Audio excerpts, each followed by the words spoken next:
Bonsoir, très chers amis. Je dirais bonjour, c'est pas grave. En tout cas, je commencerai par m'excuser. Je ne cesserai de m'excuser parce que je vous avais promis plein de vidéos.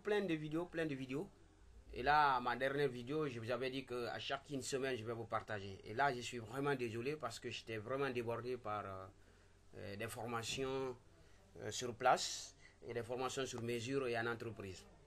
En tout cas, dans le cadre du perfectionnement de ce module, les modules de comptabilité, gestion commerciale, CIG, partie paye, caisse décentralisée, moyen de paiement, trésorerie. Excusez-moi. Alors, aujourd'hui, je vais vous partager une astuce très importante dans cette partie paye. C'est vrai que dans l'une de mes dernières vidéos, dans la partie paye, j'ai entamé les travaux dirigés, les travaux pratiques sur CIG. Et là, je vais commencer à les répondre, même si ça a pris du temps. L'essentiel est que je vous partage. Et comment passer à la variation du salaire? Quand je parle de la variation du salaire, je ne vais pas vous donner une définition exacte, parce que je ne suis pas en train de faire un cours magistral. Alors mon objectif, c'est d'appliquer les astuces à chaque logiciel, CIG, partie comptable, GESCOM, IMO, caisse décentralisée et la partie paye. D'accord. Ici, dans cette partie paye, la variation du salaire, c'est-à-dire que quand il y a une augmentation, une diminution, peu importe, dans les deux cas, mais ici, le cas que nous allons voir, c'est un cas d'augmentation de salaire.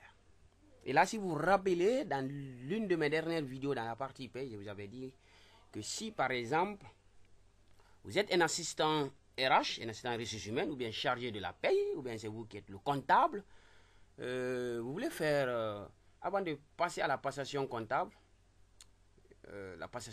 ça c'est une autre chose, comme vous le voyez ici avec le raccourci passation comptable. C'est pas ce que je vais vous dire. Je vais tout simplement vous dire que pour un mois, par exemple, supposons qu'il y a une augmentation. Ou même si je me rappelle, je vous avais dit au cours, par exemple, d'un mois, ou bien en plein mois, ou au début, les salariés, peu importe le nombre, alors peuvent se révolter pour une augmentation de salaire.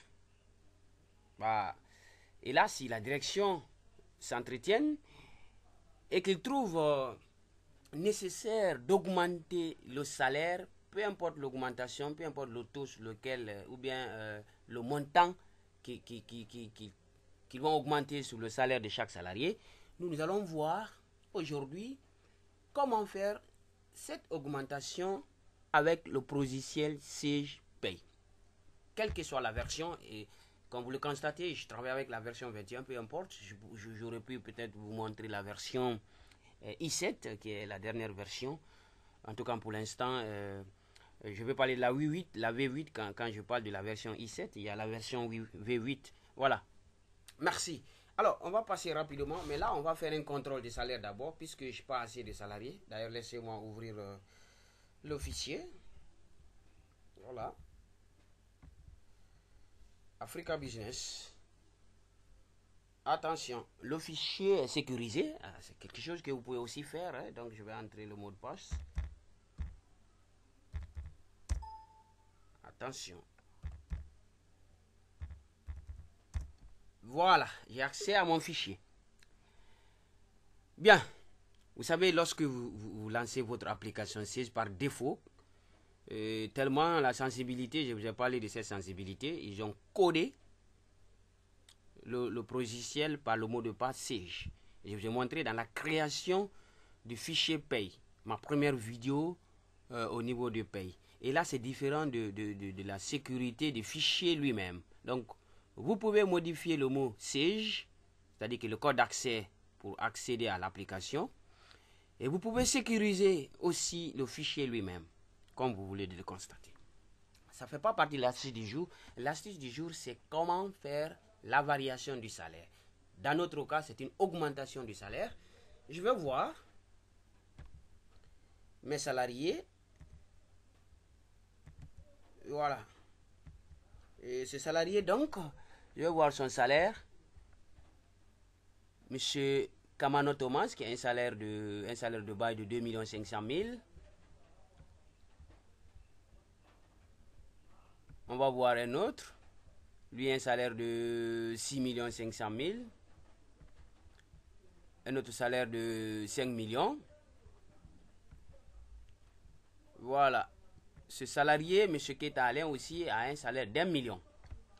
Peu importe, hein. Alors, peu importe, 1 million de francs guinéens, même si c'est ce que M. Keita perçoit comme salaire, c'est pas grave. En tout cas, aujourd'hui, c'est une augmentation de salaire. Alors, peut-être que j'aurai un peu. Et voilà. Donc, est-ce que si il y a cette augmentation de salaire, qu'allez-vous faire vous? Et peut-être que certains m'auraient dit, ou certains peut-être vont me dire qu'il faut aller dans l'onglet paye de chaque salarié, vous venez dans la partie paye, et voilà, au lieu que son salaire est 6 500 000, s'il y a par exemple une augmentation de 2%, ou bien de 200 000, il faut ajouter 6 500 000 à 200 000, ça nous fait 6 700 000 francs guinéens.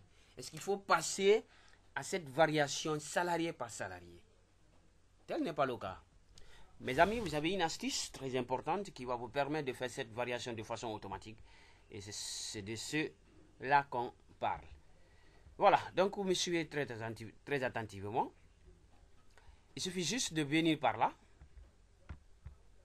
Annexe. Vous avez ici une modification en masse. Vous venez au niveau du salaire.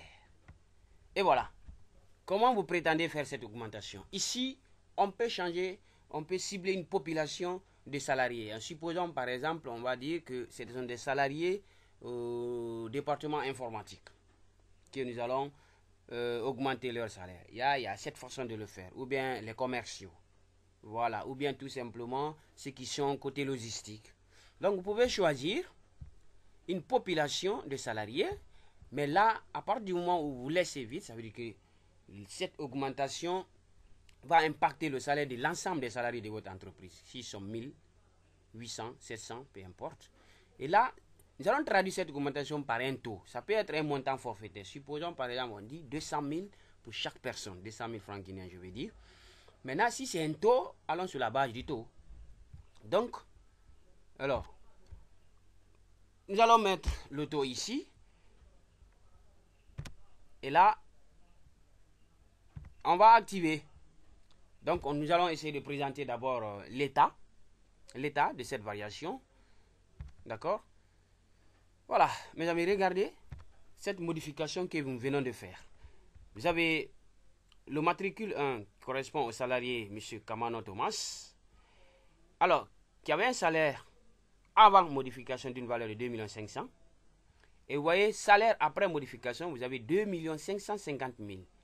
Vous voyez 2 500 000, 2 550 000. Il y a 50 000 de plus à cause d'une augmentation de 2%. Vous voyez cet autre, Diallo Oumou, 6 500 000 et 6 630 000.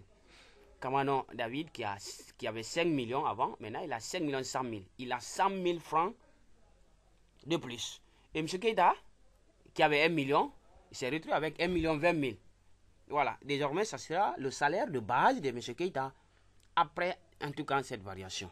Et voilà, je suis vraiment ravi de vous retrouver dans cette petite vidéo, ce tutoriel, je voudrais dire. Et en tout cas, c'est une façon pour vous de vous dire que je ne vous ai pas lâché. Et je reviens pour vous faire les fonctionnalités les plus avancées, la passation comptable, la gestion des congés, la gestion des absences. Et voilà, le paramétrage du bulletin. Alors, merci pour vous qui avez balancé des mails dans mon compte Gmail. Je reçois tout et j'ai parfois l'habitude de répondre à certaines personnes et d'autres parce qu'il y a les trucs que je ne peux pas vraiment répondre. Et si on me dit par exemple de m'envoyer une vidéo, voilà, ceux-là qui m'envoient des mails pour dire envoyez-moi une vidéo concernant le paramétrage ou bien la personnalisation du bulletin ou bien de la facture. Alors mes amis, c'est un peu compliqué pour moi de vous faire ça parce que c'est des choses, c'est pas pour vous dire que c'est des prestations que je fasse en entreprise. Je sais que la majeure partie d'entre vous le fassent, mais imaginez que je me mette à concevoir un bulletin ou bien une facture modèle. Combien de temps la vidéo va prendre? D'abord l'enregistrement. Donc ce qui me fait, je ne peux pas entrer dans le détail pour vous dire voilà le problème que j'ai avec les enregistrements. En tout cas, Moi, c'était un plaisir pour moi de vous partager cette astuce. Certainement, ça va vous aider. Et je vous retrouve prochainement dans la partie gestion commerciale pour vous montrer la partie gestion de fabrication. Et là, c'est l'approche industrielle. Je vous ai dit que dans la partie gestion commerciale, vous pouvez partir sur l'approche commerciale, approche industrielle et l'approche service. Ça veut dire que quelle que soit l'activité de l'entreprise, nous pouvons le gérer avec ces gestions commerciales. Merci et à bientôt.